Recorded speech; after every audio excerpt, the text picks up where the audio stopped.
राधा गोविंदेर जुगल सेवार जन्य दक्षिणा आमाके दिए जाबे राधा गोविंद आमाके दिए जाबे हरि बोल सबाई मिले राधा गोविंदके एकबार सेवा दाओ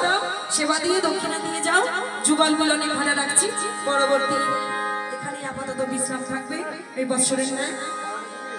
স্বয়ংক্রিয় যুগল সেবা আচ্ছা